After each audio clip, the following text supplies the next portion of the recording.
Assalamualaikum warahmatullahi wabarakatuh. Ya, bertemu lagi dengan saya di channel saya ini. Tapi kali ini saya akan menerangkan sedikit tentang legal drafting. Apa itu legal drafting?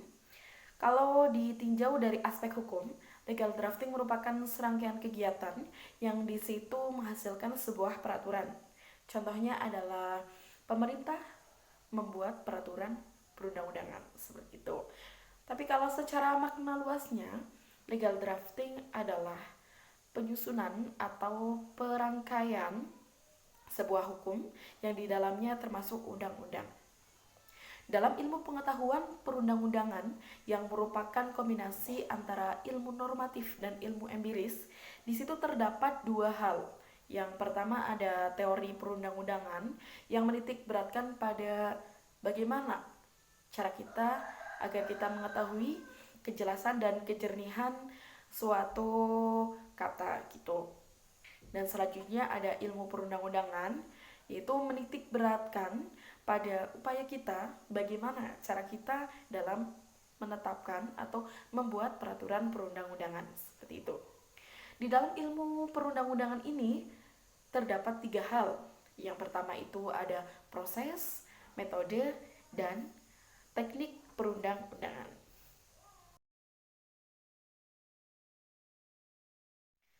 Ya, selanjutnya itu apa itu peraturan perundang-undangan? Jadi menurut pasal 1 ayat 2 Undang-Undang Nomor 12 Tahun 2011 yang dimaksud dengan peraturan perundang-undangan itu adalah sebuah peraturan yang tertulis yang di situ mengandung norma yang mencakup semuanya, jadi bersifat umum. Lalu eh, norma tersebut dibuat oleh sebuah lembaga atau pejabat yang berwenang dan melalui prosedur yang sesuai dengan peraturan perundang-undangan yang berlaku.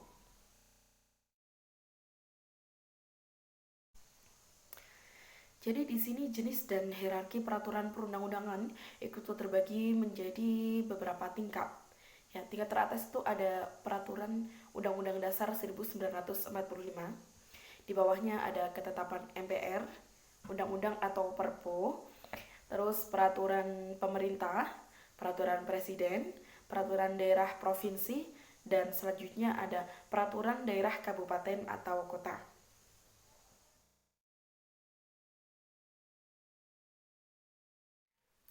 Menurut teori Adolf Marx, yaitu tentang teori dua wajah norma hukum, di sini suatu norma itu dia itu ke atas, dia itu bersumber dan dia itu berdasarkan pada norma yang ada di bawahnya. Dan ketika norma itu berada di posisi bawah, dia itu juga menjadi dasar dan juga menjadi sumber bagi norma yang ada di bawahnya seperti itu. Jadi masa berlakunya suatu norma itu relatif, bersifat relatif. Karena ketika suatu norma yang berada di atasnya itu dihapus, sudah dicabut dan tidak berlaku lagi, maka norma yang ada di bawahnya juga ikut terhapus. Maka tidak akan kita gunakan lagi, tidak akan berlaku lagi seperti itu.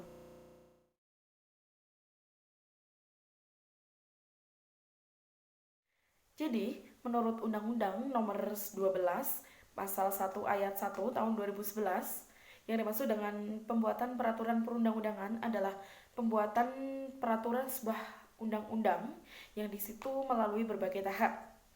Yang pertama ada perencanaan, penyusunan, pembahasan, pengesahan atau penetapan, dan terakhir adalah pengundangan.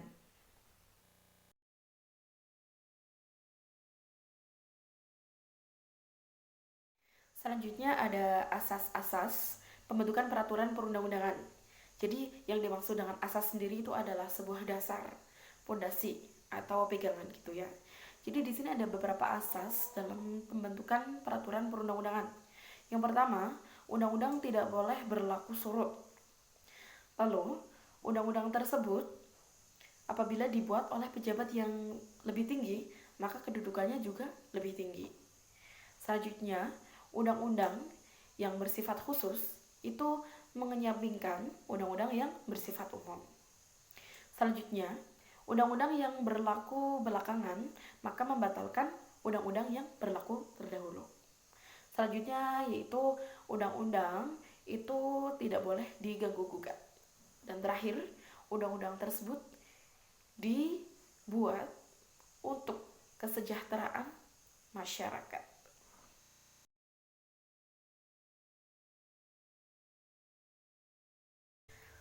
Di sini, materi muatan peraturan perundang-undangan itu harus mencerminkan pasal 6 ayat 1. Di antaranya ada pengayuman, kemanusiaan, kenegaraan, kebangsaan, kenusantaraan, Bhinneka Tunggal Ika, keadilan, kesamaan hukum, dan juga keseimbangan, keserasian, dan keselarasan.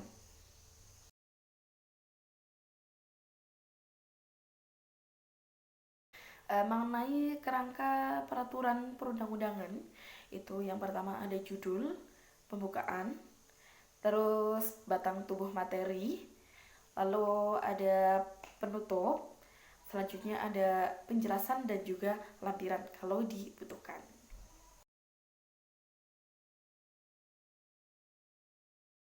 Ada 5 perspektif kandungan norma dalam bahasa peraturan perundang-undangan.